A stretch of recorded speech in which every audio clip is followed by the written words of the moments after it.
سیدنا عبداللہ بن عمر رضی اللہ تعالی عنہما بیان کرتے ہیں، نبی اکرم صلی اللہ علیہ وسلم نے لوگوں میں ایک دن مسیح دجال کا ذکر فرمایا۔ ان اللہ تبارک و تعالی لیس بأعور الا وان المسیح الدجال اعور عین الیمنی کأن عینہ عنبۃ طافیۃ۔ اللہ تعالی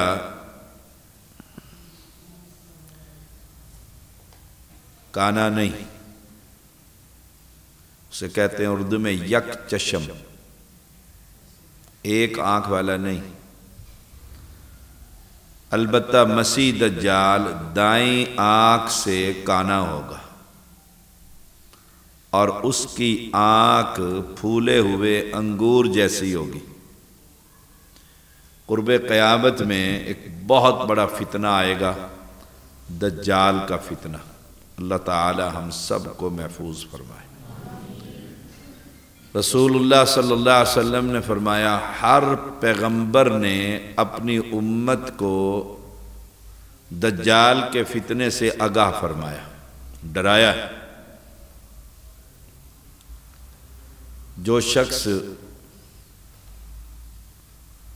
سورۃ الکہف کی پہلی 10 آیات حفظ کر لے گا، اللہ تعالیٰ اس بندے کو دجال کے فتنے سے محفوظ کر دے گا۔ بہت بڑا فتنہ ہوگا۔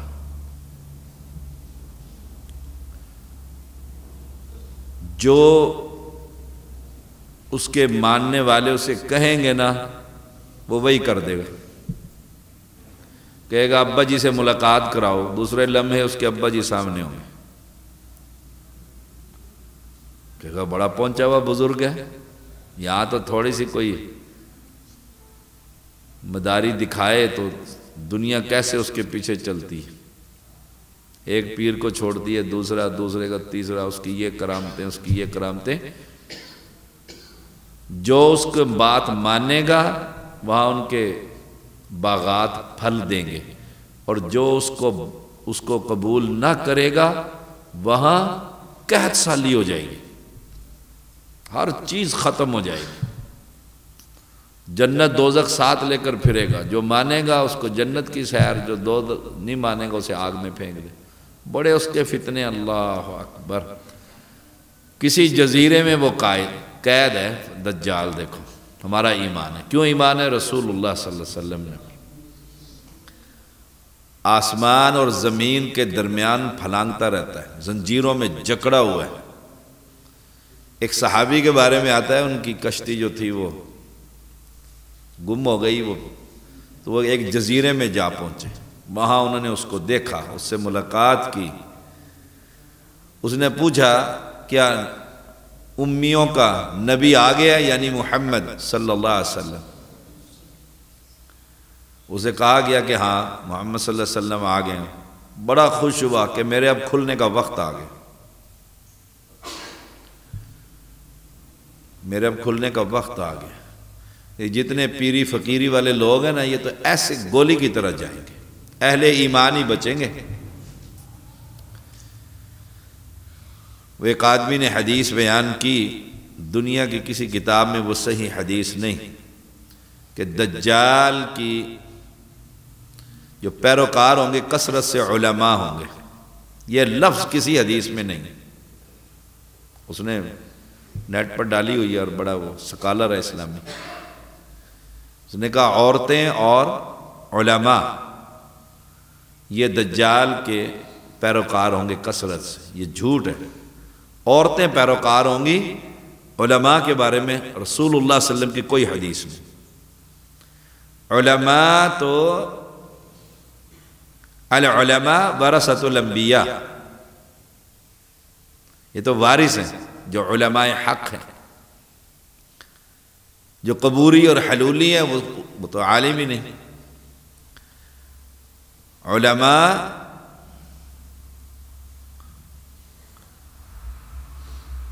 من عبادہ العلماء، کس طرح آیت ان اللہ یخشی، کیسے انما یخشی اللہ من عبادہ العلماء، میرے بندوں میں سے اللہ کا جو ڈر اور خوف رکھنے والے ہیں وہ علماء ہیں۔ ایک درس کوئی دے دینا عالم، اور دوسرا عابد، ایک سال اللہ کی عبادت کرتا رہے، اس درس دینے والے کو ثواب زیادہ ملے گا۔ علماء کی بڑی فضیلت ہے۔ علماء نہیں، جہلاء جو ہیں وہ اس کی پیروی کریں گے، جو مانگے گا وہ کہیں گے اس سے بڑا پیر ہی کوئی نہیں دیکھا، تو ہی رب ہے، ہم تو مانگتے ہیں اللہ سے۔ جو کرامتوں کے اور ان چکروں میں ہیں یہ ساری قوم، اور 100 میں سے 99 آدمی ان چکروں میں ہیں۔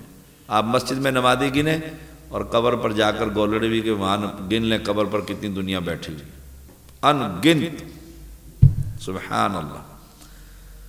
فرمایا اللہ تعالیٰ ایک آنکھ والا نہیں، اس سے ثابت ہوا کہ اللہ کی آنکھیں ہیں، سبحان اللہ۔ مؤلف یہ ثابت کرنا چاہتا ہے کہ اللہ کی آنکھ ہے، کیسی ہے؟ ہماری آنکھوں جیسی ہے؟ نہ، کوئی مثال نہیں اس کی، کیسی ہے؟ جیسے اس کی شان کو لائق۔ اور مسیح دجال کے پیشانی پر کافر لکھا ہوا ہوگا، ان پڑھ بھی پڑے گا اس وقت اللہ کی طرف سے، ان پڑھ بھی پڑے گا، پھر بھی اس پر ایمان لے آئیں گے۔ اور فرمایا اس کی ایک آنکھ انگور کی طرح پھولی ہوئی، نظر بھی آ رہی ہے، کانا ہے، پھر بھی اسے رب مانیں گے، سبحان اللہ۔ ساری دنیا میں چکر لگا لے گا ایسے ایسے، ساری دنیا میں چکر لگائے گا۔ مدینہ کے باہر رب کے فرشتے تلواریں لے کر کھڑے پہرا دے رہے ہوں گے، ادھر نہیں اندر جا سکے گے۔ اب مدینہ کے اندر جو منافقین رہتے ہوں گے اس دور میں، مدینہ میں زلزلہ آئے گا، سارے منافق بھاگ کر دجال کے پاس چلے جائیں گے، پاک ہو جائے گا، طیب لوگ رہ جائیں گے۔ اللہ سے دعا کریں اللہ ہمیں ان فتنوں سے محفوظ فرمائے۔ اب تو اتنے فتنے ہیں نا جسے کوئی کام نہیں ملتا، وہ دین پر گفتگو کرنے کے لیے تیار ہوتا ہے، دین پر گفتگو کرنے کے لیے۔ تو فرمایا اللہ کی پھر ثابت ہوئی یہ صفت کہ اللہ کی آنکھیں ہیں۔ صحیح بخاری 3057۔ سیدنا ابن عباس رضی اللہ تعالی عنہما بیان کرتے ہیں نبی اکرم صلی اللہ علیہ وسلم نے فرمایا اللہم لک اسلمت، نبی اکرم صلی اللہ علیہ وسلم فرما رہے ہیں اے اللہ میں تیرا مطیع ہو گیا ہوں۔ سوچئے گا ذرا، نبی تو معصوم عن الخطا ہے نا، اگلے پچھلے سارے گناہ معاف، وہ پھر بھی کہہ رہے ہیں یا اللہ میں تیرے لیے فرما بردار۔ فرما برداری کیا ہوتی ہے؟ جو ابا جی کہیں بیٹا وہ مان جائے۔ بیٹا کہے کہ شادی یہاں کرنی ہے، باپ کے نہیں یہاں نہیں کرنی، یہاں کرنی، کہتا ہوں میں فرما بردار لیکن شادی ادھر نہیں کرتا جدھر ابا جی کہتے ہیں۔ فرما بردار تو نہیں ہے نا پھر۔ فرما برداری ہے جو اللہ کہتا ہے مانتے چلے جاؤ۔ اللہم لک اسلمت وبک آمنت، میں تجھ پر ایمان لایا، اے اللہ میرا تیرے اوپر ایمان ہے۔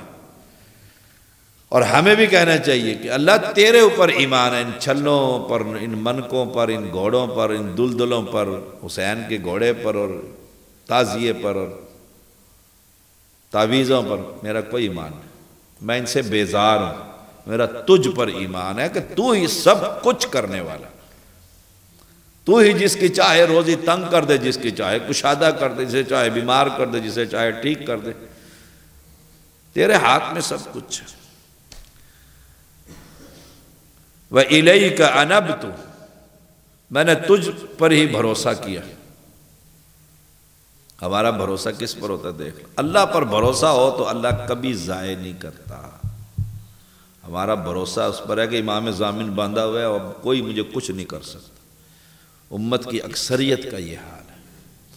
میں کہا کرتا ہوں اہل توحید سے، اہل السنہ اہل الحدیث سے کہ اللہ کا شکر ادا کیا کریں، اللہ نے آپ کو جانوروں کی عبادت سے ہٹا کر بچا کر اپنی عبادت کرنے کی توفیق دی، ورنہ ہماری طرح کے انسان ہم سے بھی خوبصورت، پڑھے لکھے، مالدار، وہ جانوروں کی پوجا پاٹ کر رہے ہیں، خود ہی پالتے ہیں وہ گھوڑے کو سارا سال، پھر 10 محرم کو اس کا طواف اور اس کے پیروں کی مٹی خاک شفا بنا کر لے جاتے ہیں۔ وہ بھی تو آخر انسان ہے۔ اللہ کا یہی اگر ہم شکر ادا کرتے ہیں، اللہ تیرا شکر ہے ہم بتوں کی عبادت نہیں کرتے، گھوڑوں کی پوجا نہیں کرتے، پتھروں کی نہیں کرتے، درختوں کے نہیں کرتے، اسی شکر میں ساری زندگی گزار دینا تو حق ادا نہیں ہوتا۔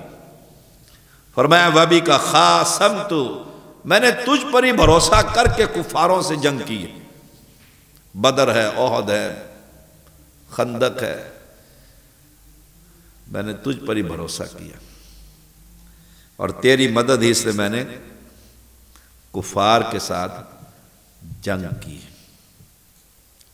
اللہم انی اعوذ بعزتک لا الہ الا انت ان تضلنی، اے اللہ میں اس بات سے تیری عزت کی پناہ چاہتا ہوں، تیرے سوا کوئی معبود نہیں، بس یہ کلمہ نجات کا کلمہ ہے، تیرے سوا کوئی معبود نہیں۔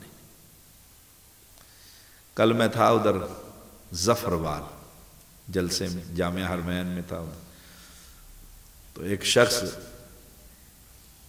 کہنے لگا کہ بڑا پیار کا اظہار کر رہا تھا، پھر کہتا ہے میرے والد جو آپ سے بڑی محبت کرتے ہیں،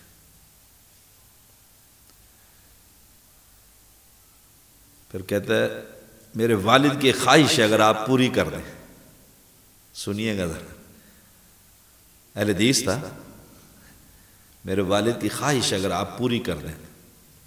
میں نے کہا پہلے خواہش بتاؤ، کہنے لگا وہ ان کی خواہش ہے،